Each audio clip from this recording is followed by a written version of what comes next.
এক ভগ্নী প্রশ্ন করেছেন যে কাজা নামাজ কিভাবে পড়ব। কাজা নামাজ পড়ার কোনো আলাদা নিয়ম নীতি নেই। আদা নামাজ যেভাবে পড়তে হয় কাজা নামাজও ঠিক সেইভাবেই পড়তে হয়। তবে কাজা কোন কোন নামাজ করা জরুরি? ফরজ আর বিতরের নামাজ কাজা করতে হবে, সুন্নত নফলের কাজা করার প্রয়োজন নেই। যদি আপনার নামাজ কাজা হয়েছে তাহলে শুধুমাত্র ফরজ আর বিতরের নামাজ কাজা করতে হবে। সুন্নত নফল যত নামাজ আছে সেগুলো কাজা পড়তে হবে না। যদি কাজা নামাজের দিন তারিখ সময় মনে থাকে তাহলে তো সেই দিন তারিখ উল্লেখ করে নিয়ত করবেন। যেমন আপনার মাগরিবের নামাজ কাজা হয়েছে তাহলে আপনি এইভাবে নিয়ত করবেন যে আমি অমুক দিনের মাগরিবের নামাজ পড়ছি। এইভাবে যথাবিধি নিয়ত বেঁধে নামাজ পড়বেন। যদি এশার নামাজ কাজা হয়েছে, যে দিনের কাজা হয়েছে সেই দিনের কথা, সেই দিনের এশার নামাজের নিয়ত করবেন। যেমন অন্তরের মধ্যে ইচ্ছা করবেন, কল্পনা করবেন যে আমি অমুক দিনের এশার নামাজ, এশার ফরজ নামাজ কাজা পড়ছি। এই সংকল্প নিয়ে আপনি তারিমা বেঁধে নেবেন, তারপরে নামাজ পূর্ণ করবেন। এটা হচ্ছে নামাজের নিয়ত করার বা সংকল্প করার প্রণালী।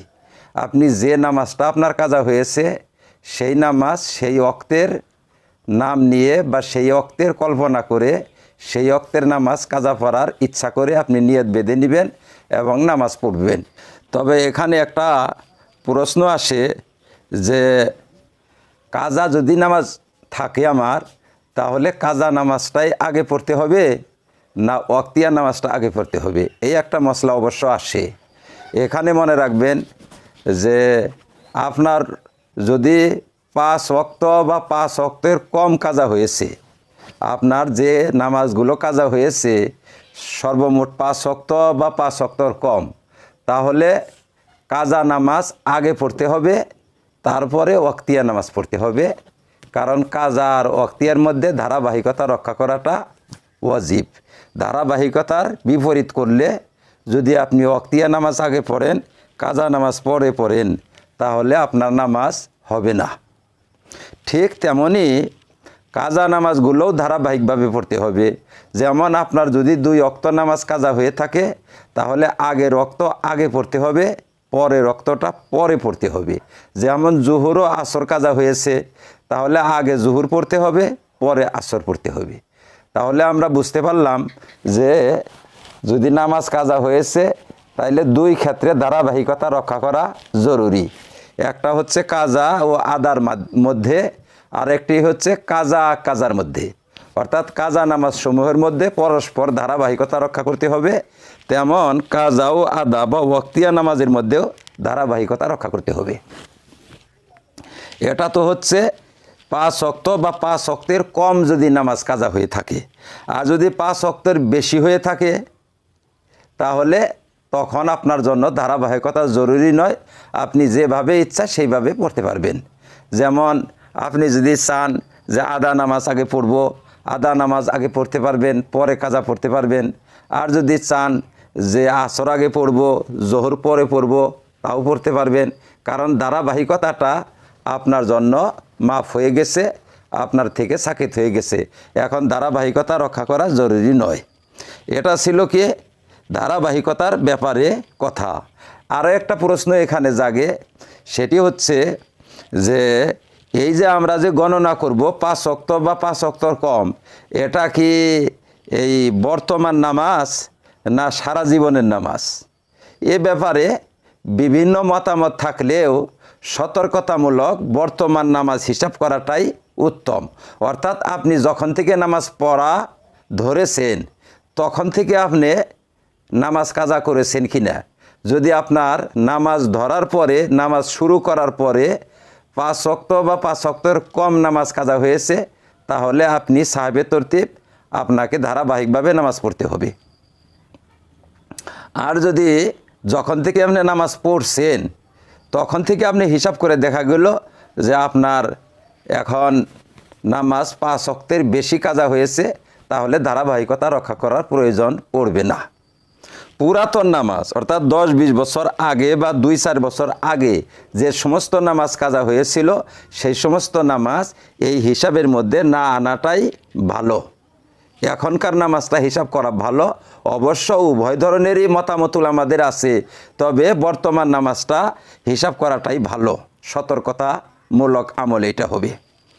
আচ্ছা, এখন আর একটা প্রশ্ন এখানে জাগে, সেটি হচ্ছে যে নামাজের ওয়াক্ত, দিন, তারিখ ইত্যাদি যদি মনে না থাকে তাহলে আমরা কিভাবে নামাজ পড়ব, কিভাবে কাজা পড়ব?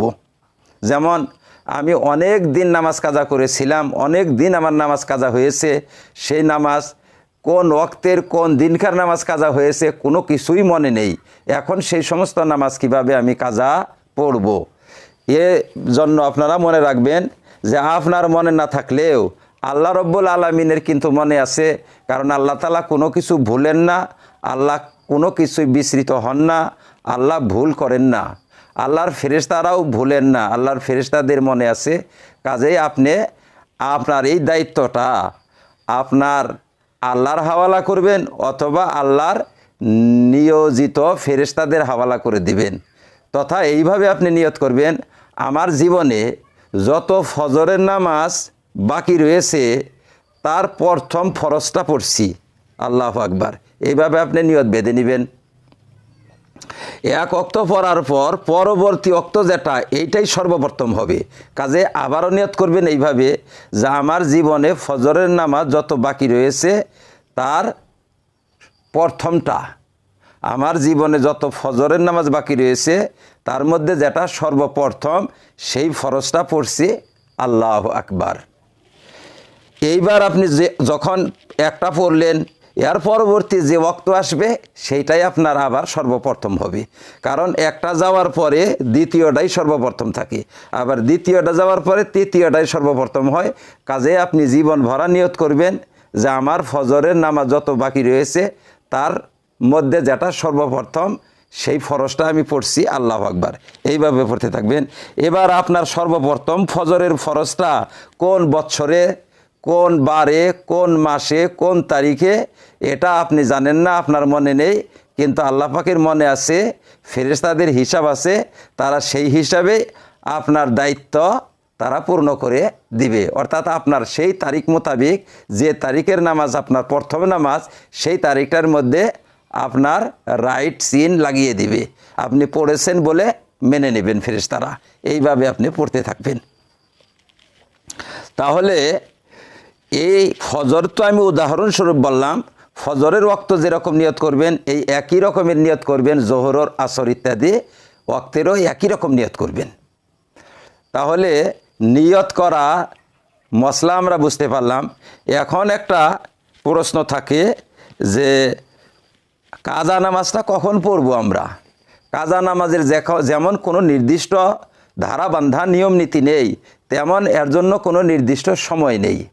যে কোনো সময় আপনি পড়তে পারেন, যে কোনো দিন পড়তে পারেন, যে কোনো রাতে পড়তে পারেন, যে কোনো সময় পড়তে পারেন, যখন ইচ্ছা তখনই আপনি কাজা নামাজ পড়তে পারেন। আর ধরাবান্ধা কোনো সংখ্যাও নেই, আপনি যে কয় ওয়াক্তের ইচ্ছা সেই কয় ওয়াক্তের পড়তে পারেন, যে ওয়াক্তের ইচ্ছা সেই ওয়াক্তের পড়তে পারেন। যেমন আপনি যদি চান যে আপনি আজকে এক টাইমেই একদিনের 5 ওয়াক্ত ফরজ নামাজ কাজা করতে পারেন। আপনি যদি চান যে আজকে আমি একই টাইমে ফজরের 5টা ফজরের নামাজ কাজা করব, বা 5টা জোহর কাজা করব, 10টা আসর কাজা করব, তাও আপনি পড়তে পারবেন। এক কথায় নামাজ পড়ার জন্য ধরাবান্ধা কোনো নিয়ম নীতি নেই, ধরাবান্ধা কোনো সংখ্যা নেই, ধরাবান্ধা কোনো তরতিব ধারাবাহিকতা নেই। এক কথায় আপনার যে সমস্ত নামাজ বাকি রয়েছে সেই নামাজগুলো আপনি সময় মতো যেভাবে পড়তেন সেইভাবে আপনার পড়লেই হয়ে যাবে, পড়লেই আদায় হয়ে যাবে। এইভাবে আপনি পড়বেন, আপনার কোনো তারিখও বলতে হবে না, দিনও বলতে হবে না, শুধুমাত্র আপনি পড়তে থাকবেন, পড়তে পড়তে যখন আপনার পূর্ণ নিশ্চয়তা জন্ম নিবে যে আমার জীবনে যত নামাজ বাকি ছিল তা এখন সম্পূর্ণ হয়েছে, এখন আর নামাজ আমার বাকি নেই, তখন আপনি নামাজ পড়া বন্ধ করবেন, অর্থাৎ কাজা পড়া তখন বন্ধ করবেন যখন আপনার পূর্ণ বিশ্বাস জন্ম নেবে। কিছু বেশি পড়ার চেষ্টা করবেন, কম যাতে না থাকে, কারণ কম থাকলে বিপদের আশঙ্কা রয়েছে। কারণ এক ওয়াক্ত নামাজ যদি বাকি থাকে তাহলে সেই ওয়াক্তেরও জবাব দিতে হবে। আর যদি 2-4 ওয়াক্ত বেশি হয়ে যায় তাতে আপনার কোনো ক্ষতি হবে না, কারণ বেশি হয়ে গেলে সেটা নফলে পরিণত হবে। কাজেই বেশি হওয়াটাই ভালো। আপনারা পড়তে থাকবেন এইভাবে। ফরজ নামাজের জন্য নামাজের ওয়াক্তের আগেও পড়তে পারবেন, ফরজ নামাজের আগেও পড়তে পারবেন, পরেও পড়তে পারবেন। আপনার সুযোগ সুবিধা অনুসারে যখন ইচ্ছা তখনই পড়তে পারবেন। শুধুমাত্র নিষিদ্ধ সময় হচ্ছে 3টা। এই 3টা সময়ের মধ্যে ফরজ, ওয়াজিব, নফল, কাজা কোনো নামাজই পড়া চলে না। সেই 3টি সময়ের মধ্যে আপনি নামাজ পড়তে পারবেন না। তিনটি সময় হচ্ছে বেলা উঠার সময়, বেলা ডুবার সময় এবং ঠিক দুপুরের সময়। যখন বেলা একদম ঠিক দুপুর হয় তখন নামাজ পড়া নিষেধ। বেলা উঠার সময়, ডুবার সময়, কতখানি সময় এটা? একটা বেলা যখন কিনারা বাইর হয়ে গেল বেলার, তখন থেকে সম্পূর্ণ বেলা উপরে উঠা পর্যন্ত এই সময়টা ধরেন 15 থেকে 20 মিনিট। এই 15 থেকে 20 মিনিট সময় নামাজ আপনি পড়বেন না। ঠিক তেমন দুপুরের সময় যখন বেলাটা একদম ঠিক হয়, পূব পশ্চিম কোনো দিকে হেলে না, তখন নামাজ পড়া নিষেধ। হেলে যাওয়ার পরে আবার পড়তে পারবেন। এখানে 10-15 মিনিট সময় নামাজ পড়তে পারবেন না। আবার যখন বেলা ডুববে, ডুবার সময়, ডুবতেও ধরেন 10-15 মিনিট বা 20 মিনিট সময়, ডুবতে যা লাগলো, ডুবে গেল না সূর্য, ডুবে যাওয়ার পরে আপনি পড়তে পারবেন। কাজে বেলা ডুবার সময় আপনি কাজা পড়বেন না। তাছাড়া যে কোনো সময়, যে কোনো দিন, যে কোনো ওয়াক্তে, যে কোনো জায়গায় আপনি কাজা নামাজ পড়তে পারবেন, পড়তে থাকবেন। ইনশাআল্লাহ কাজা নামাজ পড়লে আপনার কাজার বোঝা আপনার ঘাড় থেকে নেমে যাবে এবং কাল কিয়ামতের দিন আপনি এই নামাজের বদৌলতে আপনার হিসাবটা অনেক সহজ হবে। ইনশাআল্লাহ জান্নাতে যাওয়ার আশা করা যাবে।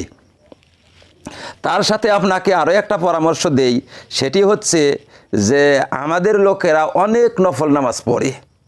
নফল নামাজ পড়া ভালো, কিন্তু ফরজ যদি আপনার কাজা আছে তাহলে ফরজ কাজা করেও যদি নফল পড়তে পারেন তাহলে তো সোনার উপর সোহাগা। আর যদি এরকম হয় যে নফল পড়তে পড়তে আপনার ফরজ রয়ে যাবে বা ফরজ পড়তে পারবেন না, তাহলে তো আপনি ক্ষতিগ্রস্ত হবেন। কারণ নফলের তো হিসাব আল্লাহ পাক চাবেন না, কিন্তু ফরজের তো হিসাব চাবেন। কাজেই এরকম পরিস্থিতি হলে আপনারা নফলই বাদ দিবেন, তাও ফরজ যে সমস্ত কাজা রয়েছে, বিতির যে সমস্ত কাজা রয়েছে, সেই সমস্ত কাজা নামাজ পড়বেন নফলের স্থলে। যখন যখন নফল পড়ার সময় হয় তখন আপনারা কাজা নামাজ পড়ে নেবেন। ইশরাকের সময় লোকেরা নফল পড়বে, আপনি কাজা পড়বেন। চাষতের সময় অন্য লোকেরা নফল পড়বে, আপনি কাজা পড়বেন। তাদের সময় অন্য লোকেরা নফল পড়বে, আপনি কাজা পড়বেন। এইভাবে আপনি কাজা নামাজকে যদি উঠাবার পারেন তাহলে আপনি বড় সৌভাগ্যবান, বড় সৌভাগ্যবতী হতে পারবেন। আল্লাহ পাক আমাদেরকে কাজা নামাজগুলো সুচারুরূপে আদায় করার তৌফিক দান করুন। আমিন। ওয়া আখির দাওয়ানা আনিল হামদুলিল্লাহি রাব্বিল আলামিন।